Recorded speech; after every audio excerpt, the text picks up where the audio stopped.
नमस्कार, मैं राजन हिंदी चैनल में आपका बहुत बहुत स्वागत करता हूं और आशा करता हूं आप लोग हमेशा की तरह बहुत अच्छे होंगे। आज के इस वीडियो का विषय है बेहतर कार्यशैली से कम होती है चिंता।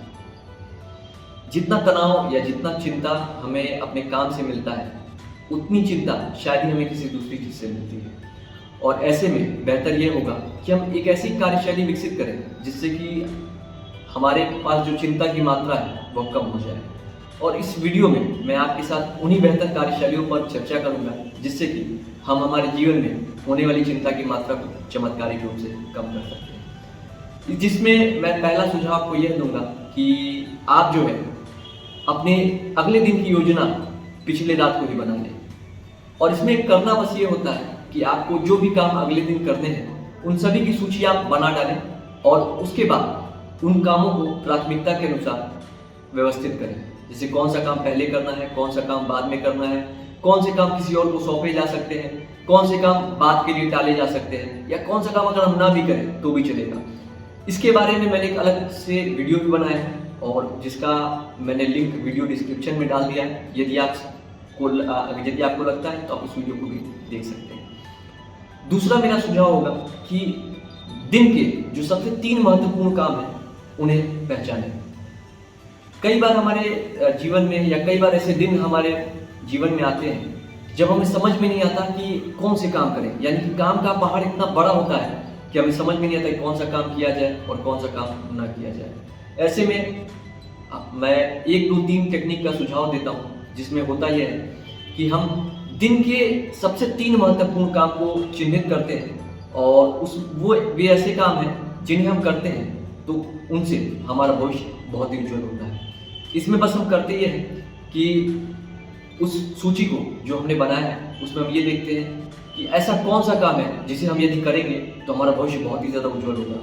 उस पहले काम को हम पहचानते हैं और उसे पूरा कर डालते हैं। इसके बाद हम पुनः उस सूची पे जाते हैं और दूसरे ऐसे काम को पहचानते हैं जिन्हें यदि हम करें तो हमारा भविष्य बहुत उज्जवल होगा। उस काम को हमने पहचान लिया और उस दूसरे काम को भी हम कर डालते हैं। उसके बाद हम फिर उस सूची पे जाते हैं और फिर तीसरे ऐसे काम को खोजते हैं जिसे यदि हम करें और जिससे हमारा भविष्य उज्जवल होगा और उस तीसरे काम को भी हम कर डालते हैं। अब देखिए, आप 3 ऐसे महत्वपूर्ण काम कर लिए जो आपके जीवन में बहुत महत्वपूर्ण थे और जिनका आपके भविष्य पर बहुत अच्छा असर पड़ने वाला था। और जब आपने 3 महत्वपूर्ण कामों को कर लिया तो यदि आपके पास समय नहीं भी रहा दूसरे कामों को करने के लिए तो भी कोई बात नहीं। तो ये दूसरा मेरा सुझाव होगा कि आप 1, 2, 3 टेक्निक का इस्तेमाल करें, यानी कि 3 महत्वपूर्ण कामों को पहचानें और उन्हें क्रियान्वित करें। एक और बेहतर कार्यशैली का सुझाव मेरा ये होगा कि आप जो है अपने प्रत्येक सामान को एक निश्चित स्थान पर रखने की व्यवस्था करिए।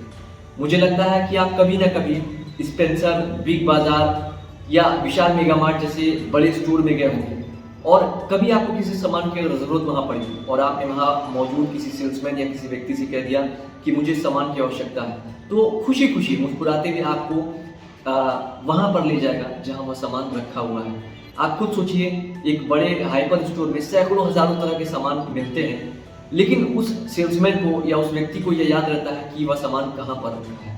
और इसके पीछे वजह बस इतनी सी है कि वे लोग हर सामान को रखने की एक निश्चित जगह बनाते हैं। अगर वे ऐसा ना करें तो कभी भी वे एक सामान को नहीं खोज पाएंगे।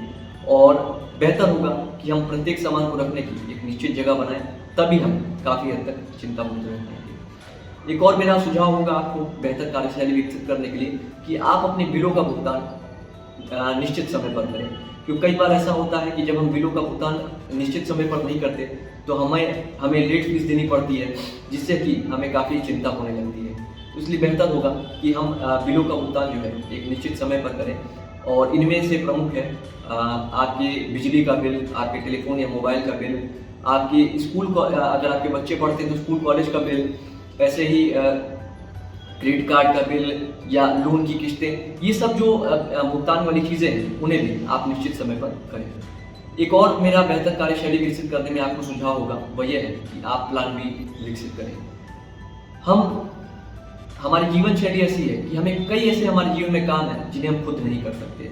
जैसे कि बिजली का काम है जिसे हमें इलेक्ट्रीशियन पर निर्भर रहना पड़ता है, ऐसे ही पानी के काम के लिए हमें प्लम्बर पर निर्भर रहना पड़ता है, लकड़ी के काम के लिए हमें कारपेंटर पर निर्भर रहना पड़ता है। और कई बार जब हमें बहुत अर्जेंट आवश्यकता होती है तो वे लोग मौजूद नहीं होते और तब हम परेशान होते हैं कि कहाँ जाएं और किसे खोजें। ऐसे में मेरा सुझाव होगा कि आप प्लान बी विकसित करें, यानी कि आप इलेक्ट्रीशियन के लिए भी 2 विकल्प रखें, आप प्लम्बर के लिए भी 2 विकल्प रखें और कारपेंटर के लिए भी 2 विकल्प रखें। ऐसे ही जो भी आप काम जिसमें आप दूसरों पर निर्भर हो उसके 2-2 विकल्प रखें, ताकि यदि किसी कारणवश वह व्यक्ति मौजूद ना हो तो कम से कम आपके पास एक दूसरा विकल्प हो जिससे आप तुरंत सहायता ले सकें। और जब ऐसा आप करते हैं तो आप जो है काफ़ी तनाव मुक्त रहते हैं, काफ़ी चिंता मुक्त रहते हैं और आपके पास आत्मविश्वास रहता है कि अगर ये नहीं भी आए तो भी क्या हुआ, मेरे पास एक दूसरा विकल्प तो है ही।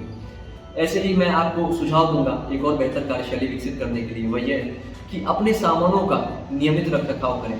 इनमें से प्रमुख हैं जैसे आपकी मोटरसाइकिल, आपकी कार, आपका एसी, आपका वाटर प्यूरिफायर इत्यादि। इनमें ये ऐसे सामान हैं जो सस्ते नहीं आते और जिन्हें बेहतर तरीके से चलाने के लिए हमें उनका नियमित रखरखाव करना पड़ता है।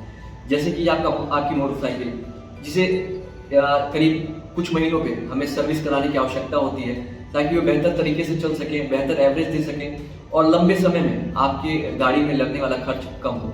यदि आप नियमित रखरखाव नहीं करते हैं तो आपकी गाड़ी की जो लाइफ है, जो उसका जीवन है वो कम हो जाएगा, जो उसका एवरेज है, जो तेल की खपत है वो ज़्यादा बढ़ जाएगी और इससे आपका खर्च भी और ज़्यादा बढ़ जाएगा। इसलिए बेहतर होगा कि आपकी जो सामान है जिसमें नियमित रखरखाव की ज़रूरत है, जैसे कि water purifier, AC, car, motorcycle इत्यादि, जिसमें भी आपको सर्विसिंग की ज़रूरत होती है उसके लिए एक फिक्स टाइम निर्धारित करिए और उस समय उसकी सर्विसिंग कराइए ताकि आप लंबे समय में चिंता मुक्त रह सकें और जो भी आपने खर्चा किया है उसका आप बेहतर तरीके से इस्तेमाल कर सकें।